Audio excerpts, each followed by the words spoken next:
Bonjour à tous et bienvenue sur mon blog de voyage, je suis Orey-chan et aujourd'hui je fais une conclusion sur mon voyage à Singapour.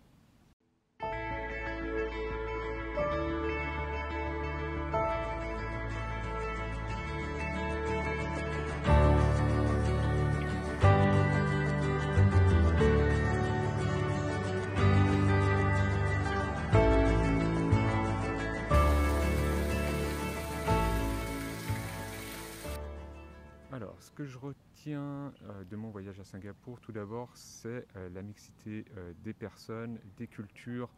Effectivement, dans ce pays, comme je l'ai dit déjà sur ma vidéo du restaurant, il y a un mélange important de populations de différentes origines, notamment indiennes, chinoises.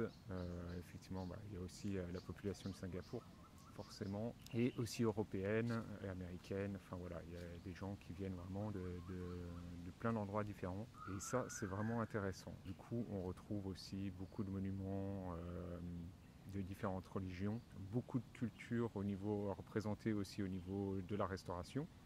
Autre chose de positif, c'est l'accessibilité au niveau du pays, donc à savoir que le pays n'est pas très grand, que vous avez des transports en commun comme le métro, les bus qui sont assez réguliers en fait et qui coûtent pas trop cher.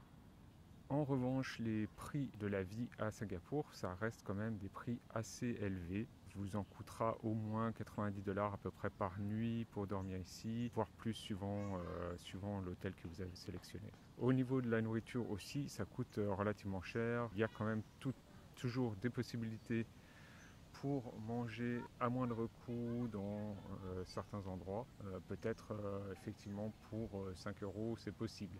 Alors pour les choses qui m'ont marqué ici, il y a certaines contradictions dans la société singapourienne, notamment une certaine rigidité concernant les chewing-gums ou encore les crachats dans la rue, des choses comme ça. Mais vous pouvez trouver un paquet des mégots un peu partout dans la rue et ça semble pas poser problème. Voilà, donc ça c'est vraiment une particularité de Singapour, c'est une fermeté pour certaines choses, mais aussi une grande tolérance pour d'autres.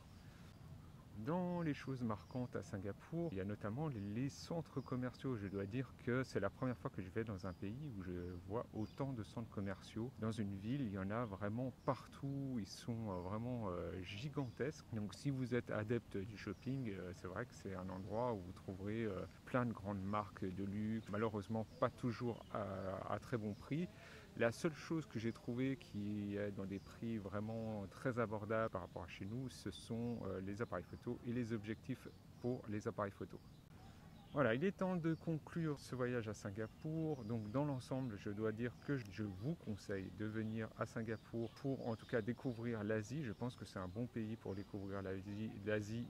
Dans un premier temps, c'est assez facile d'accès, vous ne serez pas spécialement dépaysé, mais pour quelqu'un en tout cas qui n'a pas l'habitude de voyager, je pense que ça peut être un très bon voyage, un très bon premier voyage en tout cas en Asie. Je vous retrouve à très bientôt sur ma chaîne Twitch pour quelques jeux, peut-être aussi un temps pour discuter. Dans tous les cas, il me semble que j'ai des parties de Age of Empires 4 à continuer et de Dungeon Keeper 2, il me semble, que je dois finir. Je vous dis à très bientôt, portez-vous bien, ciao.